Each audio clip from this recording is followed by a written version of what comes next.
Nah, I'm kidding. This is way too fucking boring. Alright, let's bring the color back.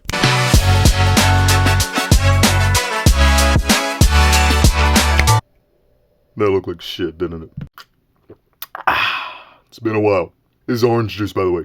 Just, thought you guys should know. Shout out OJ. Wait, no, not that OJ. Welcome back to the Deep in Sports Thought podcast. Man, that is weird to say. I'm Chase Caridi, and it has been a long time. I mean, a lot has changed. The NFL season is almost come and gone. Basketball's started. We're almost at the All-Star break. I got a new mic. I know it probably still sounds like but, I don't really know how to work it. Anyway, I'm back to talk about, I guess a whole lot of stuff about sports. The football season, like I said, coming to an end. The Super Bowl will make our conference champion predictions in this episode by the end. We've got hockey and basketball in the fold. In a few weeks, baseball is going to start over. That's a lot. Why did I come back? Nevertheless, I'm here to try to make it as entertaining as possible. I will give, like I said, predictions, do, some fun skits, debates, impressions. I don't think one's going to come out this week, though, because I have given myself a bit of time ever since the divisional round to really calm down. I didn't really want to put a lot of planning into this episode. Just wanted to really come in here, give my thoughts after taking some time and just thinking about how the Bills did this season. I didn't want to walk in here like, well, oh my god, fire McDermott, fire Bean, kick everyone off the team, Josh Allen's the next Dan Marino, this team's never going anywhere, this team sucks! Like that. So after some deliberation, some good thinking about the team, season, and the divisional game itself against the Chiefs, I've come to think, what the f*** is wrong with the Bills? I mean, truly, I'm gonna be completely honest here, I haven't been a football fan my entire life. I started becoming a football fan while Josh Allen was the Buffalo Bills quarterback.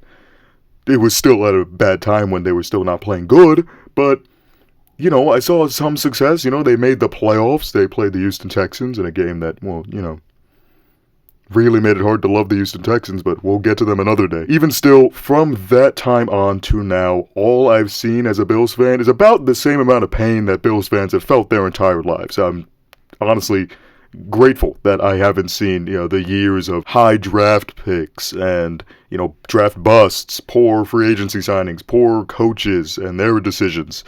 I have just seen really the most well-rounded and really best regime in most recent Bills history, besides the four-timers Super Bowl appearances, even though they didn't win anything, and just like them, we're not winning anything. Now look, I know it's probably harder to be a fan of a team like, I'm spitballing, the Jets and the Giants, or the Carolina Panthers, the Chicago Bears. All these teams, that don't have expectations, but still sucks to see your team go into a season thinking that they don't have a chance.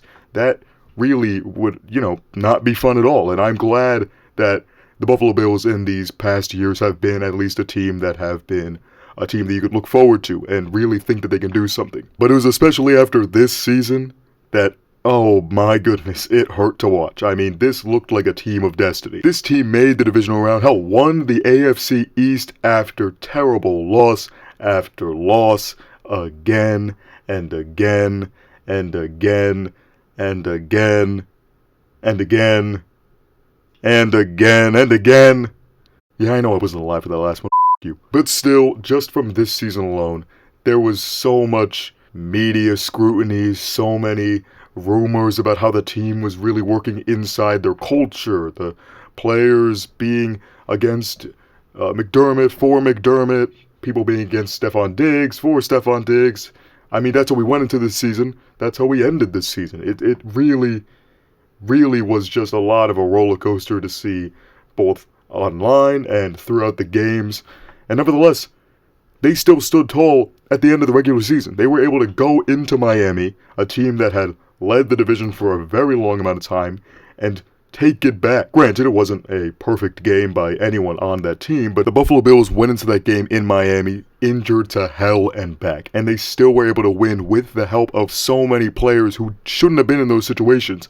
Taylor Rapp, Tyrell Dotson, AJ Klein, so many of these players on the defense that was incredibly injured, able to step up and really make this team look like it could go places. And unfortunately, it all ended. To the same opponent it's ended to 3 of the last 4 years. Patrick Mahomes is the best quarterback in the NFL. Will he end up being the best quarterback of all time? It very well can happen. Travis Kelce, same thing. Might already be. Andy Reid, same thing. Might already be. Media throws around, is Allen and Mahomes the next Manning, Brady? Manning at least got around him a few times. Manning at least didn't even have to see him a few times, I believe. You can check me if I'm wrong, but I mean, if you want to look at that long history, that's on you. And we're not seeing it. The Buffalo Bills are not the Indianapolis Colts of the 2000s, not the Denver Broncos of the 2010s. They don't have those incredible defenses. They don't have the high-end coaching of a Tony Dungy. The pieces around Josh Allen certainly aren't Marvin Harrison or Reggie Wayne. Now that does bring me to the number one wide receiver on the Buffalo Bills, Stephon Diggs. I love Diggs. I mean, when I found out that he was traded from Minnesota to the Buffalo Bills, I thought that is a great move, like everyone did. But it just hasn't seen the results that we wished it would bring since, like, the year he came in. In 2020, he led the league in receptions, led the league in receiving yards, and unfortunately, just ever since then, yeah, he's been in the top 5 at some points, but just hasn't seen the same amount of production. Now, whether you want to blame that on the carousel of offensive coordinators these past couple of years, going from Daboll to Dorsey to Joe Brady, who I do really believe in and should be the offensive coordinator next season, you can blame them, sure. But you can't ignore the Twitter posts, X posts by Trayvon Diggs, rumors of beef between Allen and Diggs and the organization leading up to the season, and Allen being absolutely scrutinized by media leading up to the season. All of this in a heavy part due to Stephon Diggs. When your production is heavily down going into the playoffs, when you get into the postseason where you have to really step up and be the number one that you should be for your elite quarterback, for your team that has the advantage at home against a Chiefs team that is not what it's been every single time you've met them before in the playoffs, in the regular season, what have you. You can't not show up. You can't drop one of the most crucial passes of the game, one of the most potentially game-changing plays. If he makes that catch, if they score on that drive, And it's not just Diggs. Also, Trent Sherfield had a couple of drop passes, but that's the problem. You don't have anyone else besides Diggs. Khalil Shakir has taken a meteoric rise. He's been incredible. Without Gabe Davis, that was a huge missing factor in the offense. Dawson Knox and Dalton Kincaid, the two tight end set, didn't really get anything much going. Your run game, I don't really remember seeing much. It came down to Diggs. It came down to Diggs needing to continue to pull this offense, not just leave it all to Josh Allen. And even though it did, they were still incredibly close. They were a Deion Dawkins holding his protection against Chris Jones for a few more seconds away from winning the game. At that last play of the game that everyone's talking about where Diggs may have been wide open. Well, to throw it up right here just for a better visual.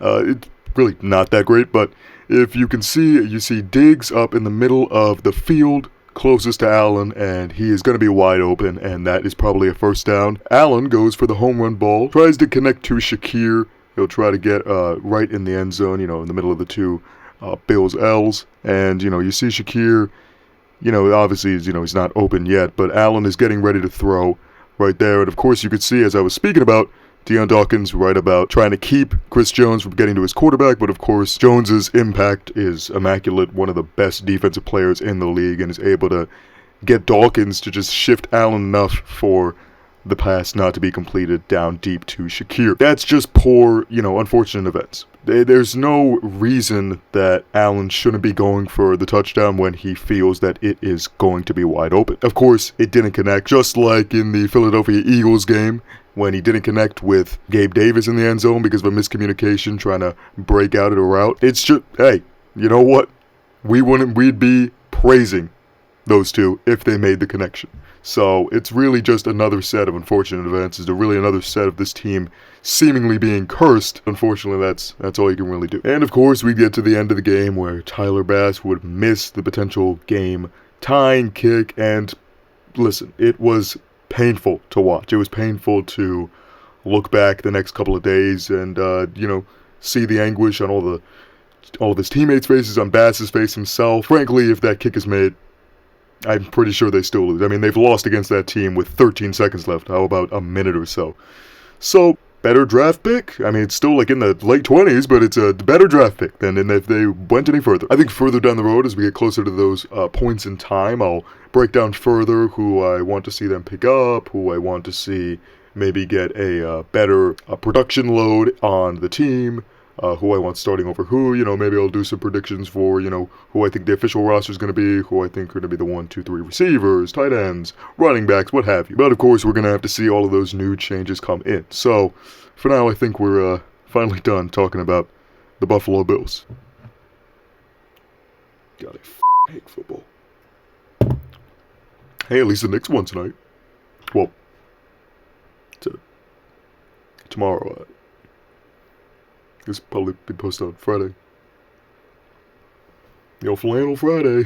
God, I hope I post this on Friday. Alright, so let's go on to our last and final little section here of this episode. We are going to get into the AFC and NFC Conference Championship predictions. Let's go! Alright, here we are at our Conference Championship predictions. Now, we of course have the NFC Championship between the San Francisco 49ers and the Detroit Lions, and the AFC Championship between the Baltimore Ravens and the Kansas City Chiefs. Now, for the San Francisco-Detroit game, listen, there is an overwhelming underdog. Is this just bias? Is this a real prediction? Do I actually believe this? I don't know. But I think you can clearly tell at this point that I will be going with the Detroit Lions. I'm going to go with the Detroit Lions because they've had a bit of a hot streak going. They defeated the Los Angeles Rams in the wildcard round. Some calls might have gone their way, but still the offense was able to click. The two running backs, Jahmyr Gibbs and David Montgomery, were able to, have good running games. The running game, as well as the passing attack, worked very well.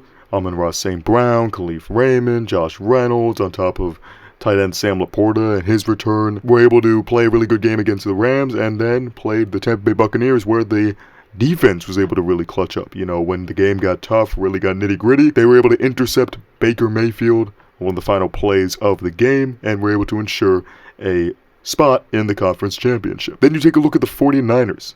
They obviously had no first-round matchup with the number 1 seed, but in the divisional round, they had a really close game against the Green Bay Packers. That was another really feisty team this season with very young, scrappy players on both offense and defense. And they really took it to San Fran, and losing Deebo Samuel was a massive piece in that game, and Brock Purdy also not being able to really step up. He had some really poor throws on, really easy plays, and that kind of all built up to make it a really close game. And those two real ideas, the Lions being on this upper trajectory and the 49ers probably still feeling a little frazzled after that first game, really makes me lean Detroit. I think Detroit is in the right spot mentally, and if San Fran isn't playing perfect ball like they played a lot of the regular season, I think Detroit can very well capitalize and make it to their first Super Bowl in their history. Now we move on to the AFC Championship, the Baltimore Ravens versus the Kansas City Chiefs. Another situation where is it bias? Maybe. But this one's a little bit more believable. I think a lot of people do see the Baltimore Ravens making the Super Bowl, and I do too.